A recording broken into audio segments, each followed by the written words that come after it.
देखिए, जब से 15 मिनट में 25 सवाल करने का चैलेंज आया है, तब से हमने भी अपने तरीकों को उसी लेवल का बना लिया और आपको भी बनाना पड़ेगा। आप देखते होंगे इस तरीके का सवाल हमेशा बड़ा परेशान करता है। ये तो फिर भी छोटा डेटा है, इतने बड़े बड़े डेटा पे तमाम सवाल पूछे गए हैं इस कॉन्सेप्ट पे, डिवीजन मेथड से HCF फाइंड करना।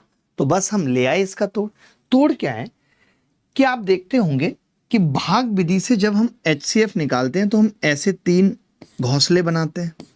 अच्छा, 3 क्यों बना रहे हैं? क्योंकि इन्होंने बोला है 3 भाजक हैं 1, भागफल हैं 3, 1 8 2। फिर आपको कहता है कि जी फाइनल डिवाइजर यानी अंतिम भाजक जो 105 है वही HCF है और वो यहां आता है। फिर हम गुणा करते हैं 105 से 2 की फलाना ढिमकन, ये सब नहीं करना। मैंने क्या कहा, अरे भैया दोनों संख्याएं हैं और दोनों संख्याओं का HCF है 105। समझना, दोनों संख्याओं का HCF है 105। तो हम क्या करेंगे, हम मानेंगे 1। हमने मान लिया HCF 1 है, हमने 105 दोनों में था ना, दोनों में कॉमन ले लिया, दोनों में एक सी आदत थी, अलग उठा के रख दी। मैंने कहा अब तो सवाल बड़ा आसान हो गया। आपको पता है यहाँ कुछ नहीं आएगा तो 1 दूनी 2 आएगा। ये 2 कहां से गया होगा, यहां से गया होगा, और यहां एक रिमाइंडर बचा होगा, तो 2 8 16 और 1 17। 17 कहां से गया होगा, यहां से गया होगा। कोई ना कोई कहीं ना कहीं से जाता है, जो आपके दिल से निकला है वो सुनील के दिल में बसा है, तो कोई ना कोई कहीं ना कहीं से जाता है। 2 रिमाइंडर है, कुछ बच जाता है, कुछ खत्म हो जाता है। 17 एकम 17 और 2 19। सोचिए सवाल खत्म हो गया।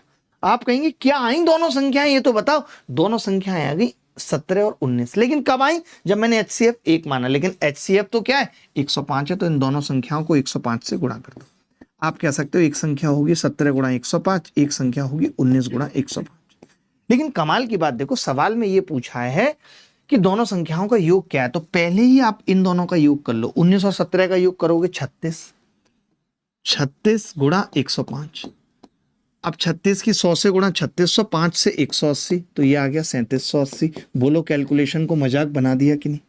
बोलो, गांठें तोड़ दी सवाल की नहीं? अब एक चैलेंज है, ऐसे ही HCF को 1 मान करके आप इस कमबख्त सवाल को करो। ये लो फोन भी बच गया। सोचो, फोन भी बच गया। अब आपको ये सवाल करना है, जल्दी से करके उत्तर बताओ। क्या आएगा इस सवाल का उत्तर कमेंट बॉक्स के अंदर।